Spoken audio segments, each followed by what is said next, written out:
Bonjour les amis, fans de l'Olympique lyonnais, bienvenue dans cette vidéo Mercato pour vous donner la fin du feuilleton Aurel Mangala, ça n'a pas arrêté, on va dire ce matin, Gianluca Di Marzio et Sacha Tavolieri ont confirmé que le joueur voulait aller à la Fiorentina.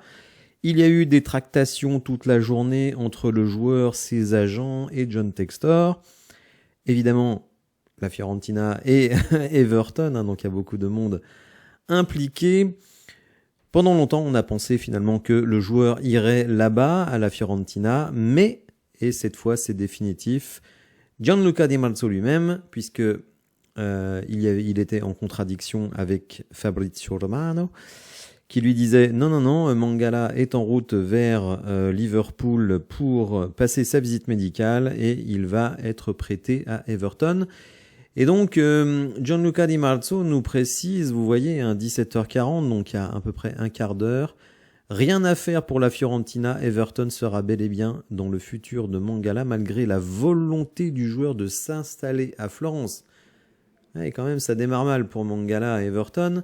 Le président lyonnais, donc John Textor, n'a pas changé d'avis et a maintenu l'engagement pris précédemment avec Everton. Vous voyez qu'à 17h10, on nous disait Mangala fait pression pour déménager à la Fiorentina, mais la volonté du joueur pourrait ne pas suffire. En effet, le président lyonnais entend respecter l'engagement pris avec Everton. C'est pourquoi le chemin reste compliqué pour la Fiorentina. Donc, on est vraiment passé un peu en force du côté de John Textor d'une certaine manière.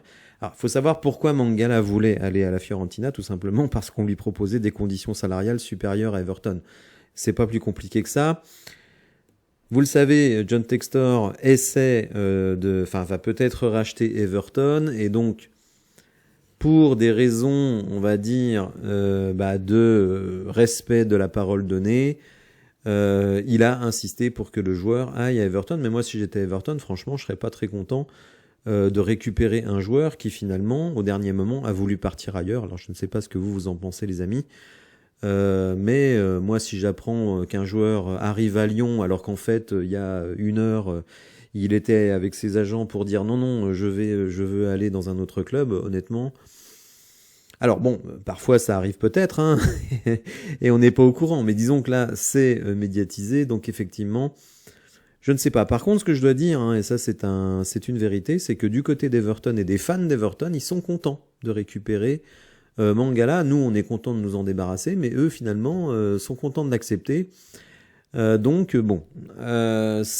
la dernière tendance. Aurel Mangala va bien aller à Everton. On n'a pas de détails. Ça va être un prêt, ça c'est sûr. Est-ce qu'il y aura une option d'achat? On a parlé de 40 millions, vous le savez. Est-ce qu'elle est toujours d'actualité? Je ne sais pas. Est-ce qu'elle est obligatoire? Je ne sais pas. Bref, la seule chose qu'on sait, c'est qu'il va quitter l'Olympique lyonnais et qu'au moins on aura une économie de salaire dans un premier temps. Deuxième news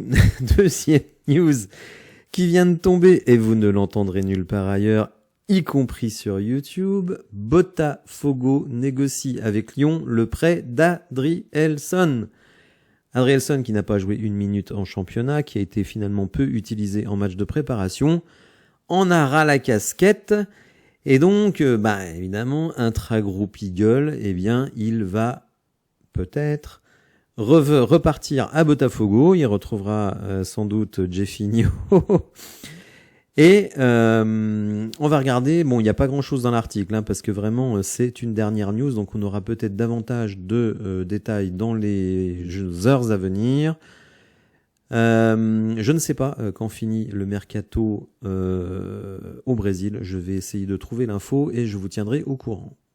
Alors l'article nous dit Botafogo négocie avec les dirigeants lyonnais le retour d'Adrielson en prêt, a rapporté Canal do Medeiros. J'espère que je prononce bien. Ce jeudi, les conversations se sont intensifiées ces derniers jours. Donc ça veut dire quand même que c'est dans les tuyaux depuis un petit moment. Selon les informations, le club français possède Adrielson. Même si le défenseur a peu joué lors de sa première saison en France, elle n'a duré que 50 minutes réparties sur 3 matchs. D'un autre côté, il y a aussi l'intérêt d'Adrielson à aider Botafogo et son désir d'être champion, surtout compte tenu de tout ce qui s'est passé lors du championnat brésilien 2023. Rappelons-nous, Botafogo avait énormément d'avance au championnat à la mi-saison. Ils avaient même, je crois, 97% de gagner le titre et ils se sont écroulés. Et ils ont fini, je crois, à la 5e place au final. Donc évidemment, un écroulement. Donc Adrielson se dit à Lyon, je ne joue pas. Botafogo est actuellement 2e du championnat, si je ne me trompe pas, et a une vraie chance de gagner le titre, peut-être de faire un parcours en Copa Libertadores. Donc il dit, je préfère la gloire au Brésil que le banc en France. Donc, évidemment, on va voir ce qui va se passer, mais évidemment, je me rends compte que je dis souvent, évidemment, il faut que j'enlève ce tic de langage de mon langage, comme ça. Et ben on se retrouve finalement avec très très peu de défenseurs centraux, puisque Diomandé, vous le savez, va partir à la JOCR, info Hugo Guimet, donc que l'on peut prendre avec sérieux. Il va partir gratuitement. Et le club va garder 50% à la revente. Alors, beaucoup sont, on va dire, mitigés. Certains disent, mais pour les 100 millions à récupérer pour la DNCG, on récupère 0. D'autres disent, oui, mais bon, on voulait le vendre 1,5 million à l'Hellas Vérone, finalement. S'il fait une bonne saison et qu'il part pour 10 millions de la JOCR, on récupère 5. Donc bon, les deux thèses se défendent. Un bénéfice immédiat ou un bénéfice différé. A priori, il y aura un bénéfice. Je pense quand même qu'Auxerre va vendre Diomandé au moins 3 millions. Surtout s'il est bon. Mais ça, bon, on le saura. Alors, je tiens quand même à dire que Diomandé, peut-être ne le savez-vous pas, mais est un roi du duel. Je vais vous retrouver la stat. Puisque Data OL nous dit bien, Sinali Diomandé n'a plus joué avec l'OL depuis le 26 janvier 2023. 80 minutes contre Lille, le désormais ex-lyonnais remportait 63% de ses duels en Ligue 1 en 2022-2023, donc la saison précédente. Deuxième joueur lyonnais dans le domaine, derrière Lovren, 67% de joueurs qui étaient dans le loft. Donc bon, alors après Lovren, on sait qu'il est en baisse, mais Diomandé, bon, on lui crache beaucoup dessus, moi pas du tout. Je trouve que c'est un joueur intéressant. Alors certes, il a des pieds palmés, mais dans le duel, d'ailleurs c'est Laurent Blanc qui le disait, hein, croyez-moi, Diomandé dans le duel, vous le sentez passer. Bon, en tout cas, on lui souhaite une bonne suite de carrière, notamment à la JOCR. Donc pour revenir à Adrielson, Lovren dans le loft, Mamadou Sarr parti à Strasbourg, peut-être Adrielson prêté à Botafogo, donc on se retrouve avec deux défenseurs centraux qui en plus ont été bien mauvais lors du dernier match, c'est-à-dire, enfin même des matchs du début de saison, hein, Niakate et Kaleta-Char, et le seul Clinton Mata qui de temps en temps vient faire la maille en défense centrale. Donc on peut penser qu'il y aura le recrutement d'au moins 2 défenseurs centraux d'ici demain soir. Sinon là je ne comprends plus rien.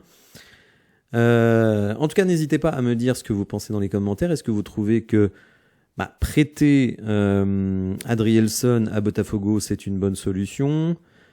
Bon, je pense qu'il sera prêté jusqu'à la fin du championnat et reviendra au mois de janvier. Enfin, en tout cas, ça, c'est mon intuition.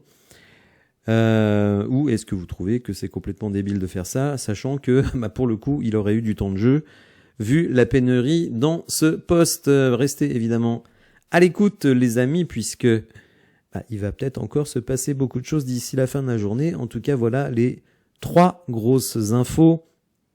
Notre ami Mangala qui, effectivement, va aller en prêt à Everton. Adrielson avec Botafogo, grosse discussion de l'Olympique Lyonnais pour le prêt du joueur. Le joueur veut partir en prêt au Brésil.